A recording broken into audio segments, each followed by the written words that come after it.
सर्वप्रथम शैलपुत्री के रूप में पूजा जाता है। हिमालय के वहाँ पुत्री के रूप में जन्म लेने के कारण उनका नामकरण हुआ शैलपुत्री। इनका वाहन वृषभ है, इसलिए यह देवी वृषारूढ़ा के नाम से भी जानी जाती है। इस देवी ने दाएं हाथ में त्रिशूल धारण कर रखा है और बाएं हाथ में कमल सुशोभित है। यही देवी प्रथम दुर्गा है। यही सती के नाम से भी जानी जाती है। उनकी एक मार्मिक कहानी है। एक बार जब प्रजापति ने यज्ञ किया तो इसमें सारे देवताओं को निमंत्रित किया, भगवान शंकर को नहीं। सती यज्ञ में जाने के लिए विकल हो उठी। शंकर जी ने उन्हें कहा कि सारे देवताओं को निमंत्रित किया गया है, उन्हें नहीं, ऐसे में वहां जाना उचित नहीं है। सती का प्रबल आग्रह देखकर शंकर जी ने उन्हें यज्ञ में जाने की अनुमति दे दी। सती जब घर पहुंची तो सिर्फ माँ ने ही उन्हें स्नेह किया। बहनों की बातों में व्यंग और उपहास के भाव थे। भगवान शंकर के प्रति भी तिरस्कार का भाव है। दक्ष ने भी उनके प्रति अपमानजनक वचन कहे। इससे सती को कलेश हुआ। वे अपने पति का यह अपमान न सह सकी। यज्ञ अग्नि द्वारा अपने को जलाकर भस्म कर लिया। इस दारुण दुख से व्यतीत होकर शंकर भगवान ने उस यज्ञ का विध्वंस करा दिया। यही सती अगले जन्म में शैलराज हिमालय की पुत्री के रूप में जन्मी और शैलपुत्री कहलाई। पार्वती और हेमवती भी इसी देवी के अन्य नाम है। शैलपुत्री का विवाह भी भगवान शंकर से हुआ। शैलपुत्री शिव जी की अर्धांगिनी बनी। इनका महत्व और शक्ति अनंत है। प्रेम से बोलिए शैलपुत्री माता की जय। अब श्रवण करें श्रीमद् देवी भागवत पुराण की कथा। और ये कथा है सूत जी द्वारा ऋषियों के प्रति श्रीमद् देवी भागवत की श्रवण की महिमा का कथा। जगत के सृष्टि कार्य में जो उत्पत्ति रूपा, रक्षा कार्य में पालन शक्ति रूपा, संहार कार्य में रौद्र रूपा है। संपूर्ण विश्व परपंच जिनके लिए कीरा स्वरूप है, जो परा पश्यंती मध्यमा तथा बैखरी वाणी में अभिभक्त होती है और जो ब्रह्मा विष्णु महेश्वर द्वारा निरंतर आराधित है, वे प्रसन्न चित्त वाली देवी भगवती मेरी वाणी को अलंकृत करे। श्री नारायण तथा नरों में श्रेष्ठ श्री नर भगवती सरस्वती और महर्षि वेद व्यास को प्रणाम करने के पश्चात ही जय का पाठ प्रवचन करना चाहिए। ऋषिगण बोले, हे सूत जी, हे महामते, हे वैशिष्य, आप दीर्घ जीवी हो। आप हम लोगों को नानाविध पुण्य प्रदायिनी एवं मनोहारिणी कथाएं सुनाते रहते हैं। भगवान विष्णु के सर्व पाप विनाशक परम पवित्र एवं अवतार कथाओं से संबंधित अद्भुत चरित्रों को हमने भक्ति पूर्वक सुना और इसी प्रकार हमने भगवान शिव के अलौकिक चरित्र तथा भस्म और रुद्राक्ष के ऐतिहासिक महात्म्य का श्रवण आपके मुख रविंद्र से किया। हम लोग अब ऐसी परम पावन कथा सुनना चाहते हैं जो बिना प्रयास से ही मनुष्य को भोग एवं मोक्ष प्रदान करने में पूर्ण रूप से सहायक हो। हे महाभाग, अतः आप उस कथा का वर्णन करें जिसके द्वारा मानव कलयुग में भी सिद्धियां प्राप्त कर ले, क्योंकि हम आपसे बढ़कर किसी अन्य को नहीं जानते हैं जो हमारी शंकाओं का निवारण कर सके। सूत जी बोले, हे महाभाग ऋषियों, आप लोगों ने लोक कल्याण की भावना से अत्यंत उत्तम प्रश्न किया है। अतः मैं आप सभी के लिए समस्त शास्त्रों का जो सार है उसे पूर्ण रूप से बताऊंगा। समस्त तीर्थ पुराण और व्रत तभी तक गर्जना करते हैं जब तक मनुष्य श्रीमद् देवी भागवत का सम्यक रूप से श्रवण नहीं कर लेते। मनुष्य के लिए पाप रूपी अरण्य तभी तक दुखप्रद एवं कंटकमयी रहता है जब तक श्रीमद् देवी भागवत रूपी परशु उपलब्ध नहीं हो जाता। मनुष्य को उपसर्ग ग्रहण रूपी घोर अंधकार तभी तक कष्ट पहुंचाता है जब तक श्रीमद् देवी भागवत रूपी सूर्य उनके सम्मुख उदित नहीं हो जाते। ऋषिगण बोले, हे वक्ताओं में श्रेष्ठ महाभाग सूत जी, आप हमें बताइए कि वह श्रीमद् देवी भागवत पुराण कैसा है और उसके श्रवण की विधि क्या है।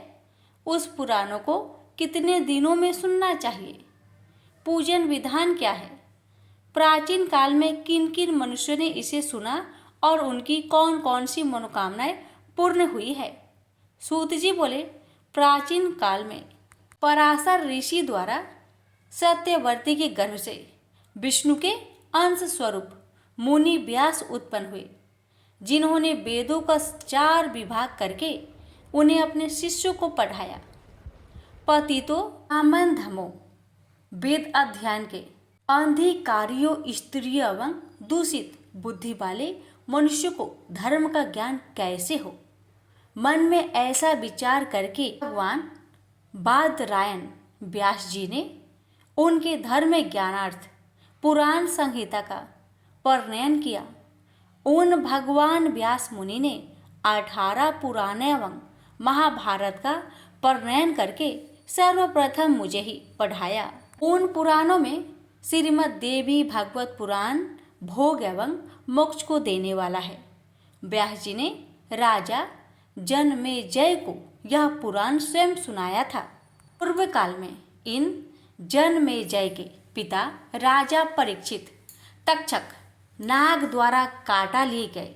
अतः पिता की संशुद्धि के लिए राजा ने तीनों लोकों की जननी देवी भगवती का विधिवत पूजन अर्चन करके 9 दिनों तक व्यास जी के मुख रविंद से इस श्रीमद् देवी भागवत पुराण का श्रवण किया। इस नवयज्ञ के संपूर्ण हो जाने पर राजा परीक्षित ने उसी समय दिव्य रूप धारण करके देवी का सालोक्य प्राप्त किया। राजा जन्मेजय अपने पिता की दिव्य गति देखकर और महर्षि वेद व्यास की विधिवत पूजा करके परम प्रसन्न हुए। सभी 18 पुराणों में यह श्रीमद् देवी भागवत पुराण सर्वश्रेष्ठ है और धर्म अर्थ काम तथा मोक्ष को प्रदान करने वाला है। जो लोग सदा भक्ति श्रद्धा पूर्वक श्रीमद् देवी भागवत की कथा सुनते हैं, उन्हें सिद्धि प्राप्त होने में रत्न मात्र भी विलंब नहीं होता। इसलिए मनुष्य को इस पुराण का सदा पठन श्रवण करना चाहिए। पूरे दिन के आधे समय तक, चौथाई समय तक, मुहूर्त भर अथवा एक क्षण भी जो लोग भक्ति पूर्वक इसका श्रवण करते हैं, उनकी कभी भी दुर्गति नहीं होती। मनुष्य सभी यज्ञों, तीर्थों तथा दान आदि शुभ कर्मों का जो फल प्राप्त करता है, वही फल उसे केवल एक बार श्रीमद् देवी भागवत पुराण के श्रवण से प्राप्त हो जाता है। सतयुग आदि युगों में जो अनेक प्रकार के धर्मों का विधान था, किंतु कलयुग में पुराण श्रवण के अतिरिक्त मनुष्यों के लिए अन्य कोई सरल धर्म विहित नहीं है। कलयुग में धर्म एवं सदाचार से रहित तथा अल्प आयु वाले मनुष्य के कल्याणार्थ महर्षि वेद व्यास ने अमृत रसमय श्रीमद् देवी भागवत नामक पुराण की रचना की। अमृत के पान से तो केवल एक ही मनुष्य अजर अमर होता है, किंतु भागवत का कथा रूप अमृत संपूर्ण कुलों को ही अजर अमर बना देता है।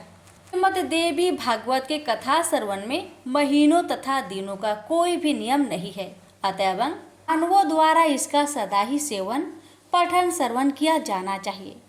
आश्विन चैत्र माघ तथा आषाढ़ इन महीनों के चारों नवरात्रों में इस पुराण का श्रवण विशेष फल प्रदान करता है। अतएव श्रीमद् देवी भागवत का यह नवाह यज्ञ समस्त पुण्य कर्मों से अधिक फलदायक होने के कारण मनुष्य के लिए विशेष पुण्यप्रद कहा गया है।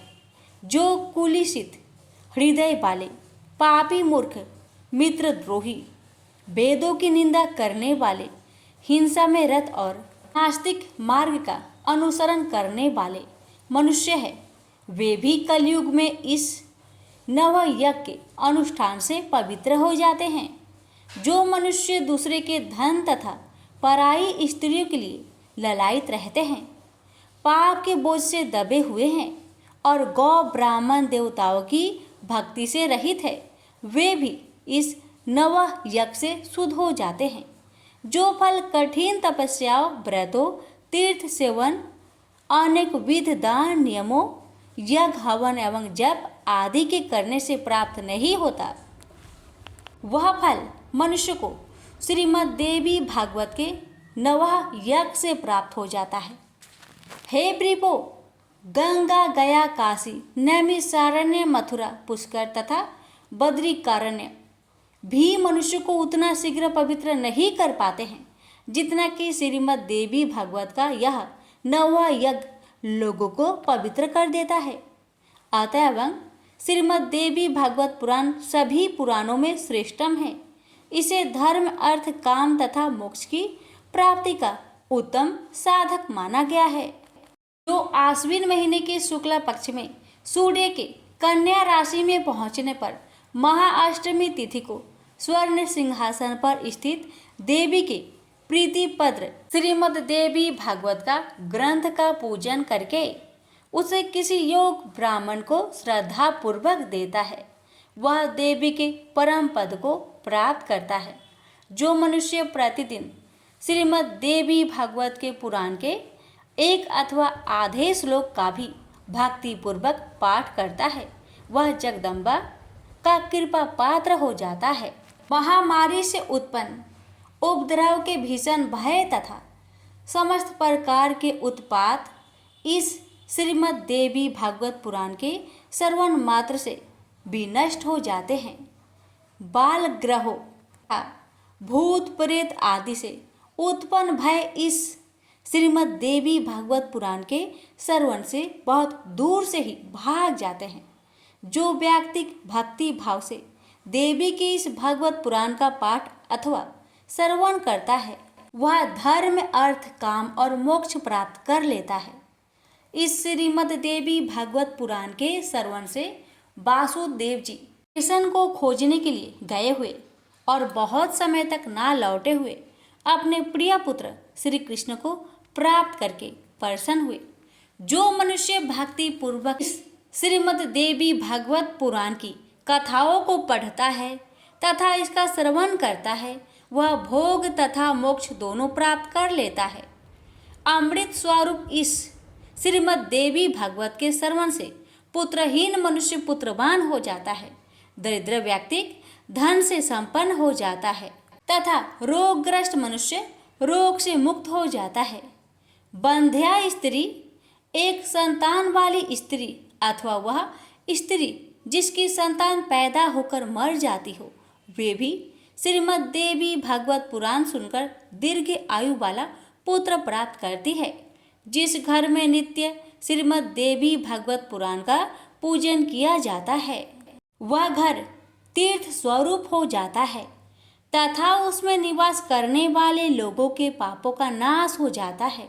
जो मनुष्य अष्टमी, नवमी तथा चतुर्दशी तिथियों को श्रद्धा पूर्वक इसे पढ़ता या सुनता है, वह परम सिद्धि को प्राप्त करता है।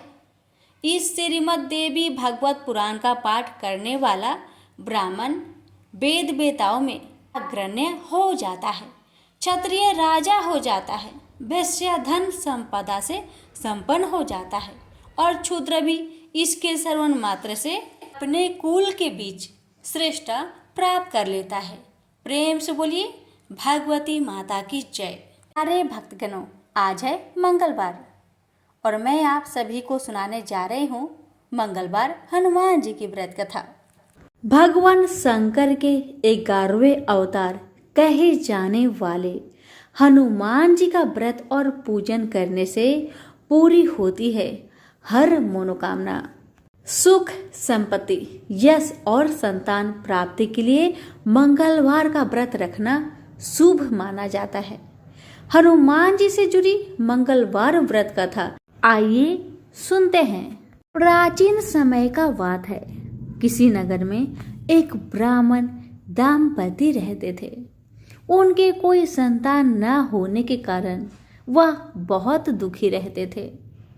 हर मंगलवार को ब्राह्मण देवता वन में हनुमान जी का पूजन करने जाता था। वह पूजा करके बजरंग बली से एक पुत्र की कामना करता था। उसकी पत्नी भी मंगलवार के दिन व्रत के अंत में हनुमान जी को भोग लगाकर ही भोजन करती थी। एक बार व्रत के दिन ब्राह्मणी ने भोजन नहीं बना पाया और ना ही हनुमान जी को भोग लगा सकी। तब उसने प्रण किया कि वह अगले मंगलवार को हनुमान जी को भोग लगाकर ही भोजन करेगी। वह भूखी प्यासी 6 दिन तक पड़ी रही। मंगलवार के दिन वह बेहोश हो गई। हनुमान जी उसकी श्रद्धा और भक्ति को देखकर बहुत प्रसन्न हुए और उन्होंने आशीर्वाद स्वरूप में ब्राह्मणी को एक पुत्र दिया और कहने लगे कि यह तुम्हारी बहुत सेवा करेगा। अब बालक को पाकर ब्राह्मणी बहुत खुश हुई। उसने बालक का नाम मंगल रखा। कुछ समय उपरांत जब ब्राह्मण घर आए तो बालक को देख पूछने लगे कि ये बालक कौन है। तो पत्नी कहने लगी कि मंगलवार के व्रत से प्रसन्न होकर हनुमान जी ने उन्हें यह बालक दिया है। एक दिन मौका पाकर ब्राह्मण ने बालक को कुएं में गिरा दिया। घर लौटने पर ब्राह्मणी ने पूछा कि मंगल मेरा बेटा कहाँ है। तभी पीछे से मंगल मुस्कुराते हुए घर में प्रवेश किया। उसे वापस देखकर ब्राह्मण चौंक गया। उसी रात को बजरंग बली ने ब्राह्मण को सपने में दर्शन दिए और बताया कि यह पुत्र मैंने ही तुम्हारी पत्नी को दिया है। सच जानकर ब्राह्मण बहुत खुशी हुआ और अपनी गलती पर पछताने लगा कि मैंने अपने बेटे को कैसे कुएं में फेंक दिया। अब तो ब्राह्मण और ब्राह्मणी दोनों एक साथ नियमित रूप से मंगलवार का व्रत रखने लगे। मंगलवार का व्रत रखने वाले मनुष्य पर अपार कृपा होती है। प्रेम से बोलिए पवन पुत्र हनुमान की जय। प्राचीन काल में नंदक नामक एक विद्वान ब्राह्मण था। सुनंदा नाम की उसकी पत्नी को कोई संतान नहीं हुई तो उस बूढ़े ब्राह्मण ने किसी दूसरे की सुंदर गुणवती कन्या को अपनी पुत्री के रूप में गोद ले लिया। ऐसा कहा जाता है कि कन्या के अष्टांग नित्य ही बहुत सा सोना दिया करते थे, जिसकी बदौलत वह ब्राह्मण धन धान्य हो गया। इससे उसमें भारी मद और अभिमान आ गया। वह राजा की तरह रहने लगा। कन्या जब विवाह योग्य हो गई तो नंदक ने उसका विवाह सोमेश्वर नाम के एक ब्राह्मण युवक के साथ कर दिया। इस तरह वह कन्या से नित्य प्रति मिलने वाले स्वर्ण से वंचित हो गया। जब ससुराल से शुभ दिन देखकर सोमेश्वर अपनी पत्नी को अपने घर ले जाने के लिए चला तो रास्ते में रात हो गई। वन में अकेला देखकर निर्दयी नंदक ने सोमेश्वर की हत्या कर दी। पति को मरा देख ब्राह्मण पुत्री बहुत दुखी हुई। उसने पति के साथ मरने का निश्चय कर लिया। वह मरने की तैयारी कर ही रही थी कि मंगल देव वहां उपस्थित हुए और उन्होंने उसे वर मांगने को कहा। ब्राह्मण पुत्री ने कहा, हे देव, यदि आप मुझ पर प्रसन्न हैं तो मेरे पति को जीवित कर दे। यह सुन मंगल देव ने उसके पति को परम विद्वान बनाकर जीवित कर दिया और भी वर मांगने को कहा तो ब्राह्मण पुत्री ने कहा, हे ग्रहों के स्वामी, जो लाल चंदन द्वारा लाल फूलों से मंगलवार के दिन प्रातःकाल के समय आपका पूजन कर स्मरण करे, उन्हें बंधन, रोग और व्याधि कभी भी पैदा न हो। उन्हें व उनके परिजनों को सर्प, अग्नि और बैरियों से भय ना हो। उनका कभी स्वजनों से वियोग ना हो तथा आप अपने भक्तों के लिए सुख देने वाले हो, यही वर मुझे दीजिए। मंगल देव बोले, जो मेरा भक्त जितेंद्रिय होकर एक बार भोजन करके 4 दीपक युक्त मंडल पर अर्धों के साथ वेदों और पुराणों के मंगल मंत्रों सहित 21 मंगलवार का व्रत करे। साथ में लाल रंग का युवा बैल सोने सहित यथाशक्ति दान करे और ब्राह्मणों को भोजन कराए तो उसे कभी मंगल की ग्रह पीड़ा नहीं होगी। उसे भूत प्रेत बेताल और शाकिनी कभी नहीं मार सकेंगे। उनकी दरिद्रता नष्ट होगी और उनके परिवार में यश और कीर्ति की वृद्धि होगी। उनका वंश बढ़ेगा। यह कहकर मंगल देव अंतर ध्यान हो गए। तभी से मंगलवार व्रत की परिपाटी चालू हुई। सभी प्रेम से बोले पवन पुत्र हनुमान की जय। एक दूसरी कथा के अनुसार एक वृद्धा प्रति मंगलवार को व्रत रखती थी। उसका एक पुत्र भी था जिनका नाम मंगलिया था। मंगल को बुढ़िया न तो गोबर लिपती थी न मिट्टी खोदती थी। एक दिन उसकी परीक्षा लेने मंगलदेव ब्राह्मण के रूप में वहां आए और वृद्धा से बोले, मुझे भूख लगी है, भोजन में मैं स्वयं बना लूंगा, तुम सिर्फ जमीन को गोबर से लिप दो। इस पर बुढ़िया ने कहा, आज मंगलवार है, मैं इस दिन जमीन नहीं लिपती। हाँ, पानी छिड़क कर चौका लगा देती हूँ, आप उसी जगह रसोई बनाए। ब्राह्मण ने कहा, मैं तो गोबर से लिपी चौके में ही भोजन पकाता हूँ। बुढ़िया ने जमीन लिपने के सिवा कुछ भी करने की हामी भर ली तो ब्राह्मण ने वृद्धा से कहा, अपने लड़के को बुलाकर औधा लिटा दो, उसी की पीठ पर मैं भोजन पकाऊंगा। काफी सोचने पर वृद्धा ने पुत्र को बुलाकर औधा लिटा दिया तथा उस ब्राह्मण की आज्ञा से अंगीठी जला दी। ब्राह्मण ने अंगीठी में आग जला भोजन बनाने के बाद वृद्धा से बोला, अपने पुत्र को बुला, वह भी प्रसाद ले लेगा।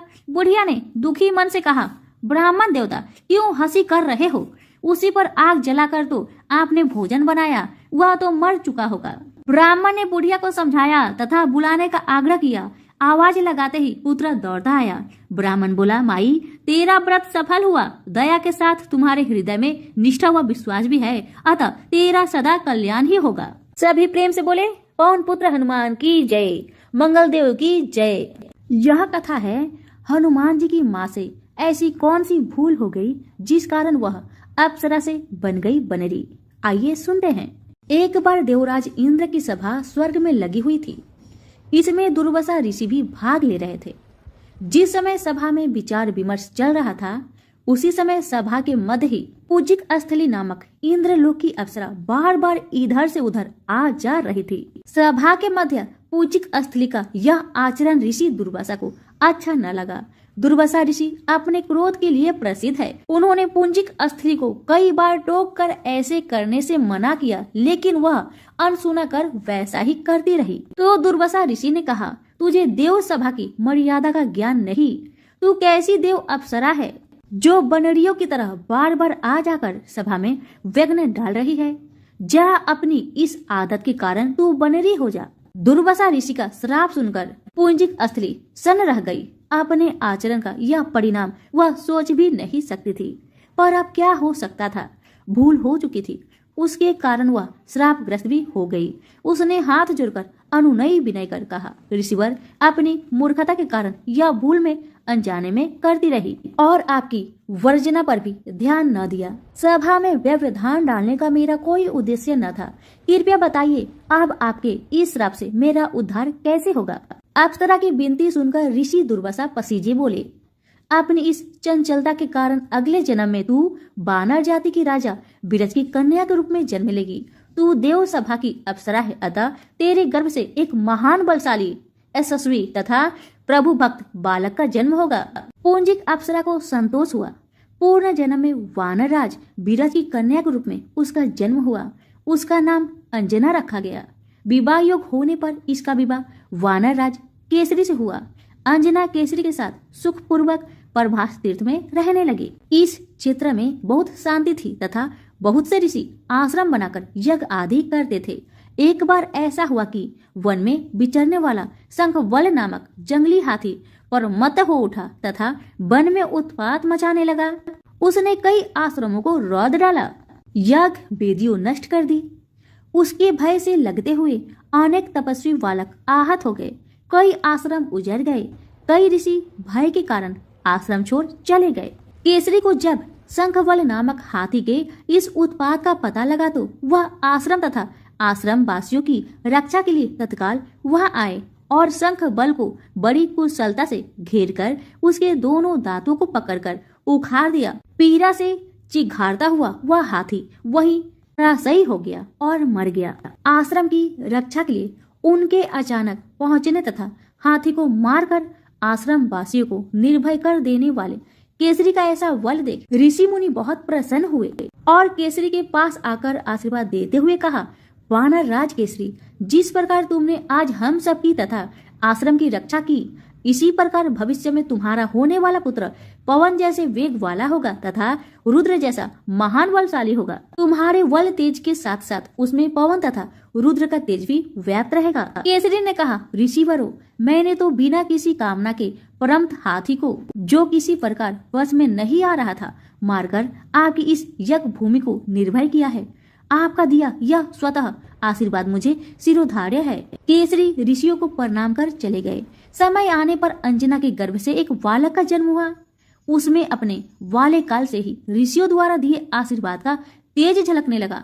आश्रमों में वह पवन वेग की तरह जहां तहां पहुंच जाता। आश्रमों में विघ्न डालने वाले वन्य जीवों तथा दुष्ट व्यक्तियों को अपने अपार बल से खदेड़ देता। अपने इस पराक्रम से वह मदमत हो जाता तथा अपने साथियों के साथ वह आश्रमों में कीड़ा करने लगता। उसको खेलने से कोई रोकता तो वह उसको भी तंग करने लगता। बालक तो था ही, उसके बाल कौतुक से जब ऋषियों को असुविधा होने लगी तथा उनके पूजा पाठ और यज्ञ में व्यवधान आने लगी, तो उन्होंने उसके स्वभाव में शांति के लिए आशीर्वाद जैसा श्राप दिया कि तुम अपने बल को हमेशा भूले रहोगे। जब कोई तुम्हें आवश्यक होने पर तुम्हारी बल का याद दिलाएगा, तब फिर तुम्हें अपार बल जागृत हो जाएगा। इससे वह बालक शांत स्वभाव का हो गया। केसरी नंदन यह बालक आगे चलकर हनुमान नाम से प्रसिद्ध हुआ। सीता जी की खोज के लिए जब कोई समुद्र पार करने का साहस नहीं कर रहा था और हनुमान जी चुप बैठे थे, तो जमवंत ने हनुमान जी को उनकी बल की याद दिलाई थी। तब उन्होंने समुद्र पार कर सीता की खोज की। प्रेम से बोले, पवन पुत्र हनुमान की जय।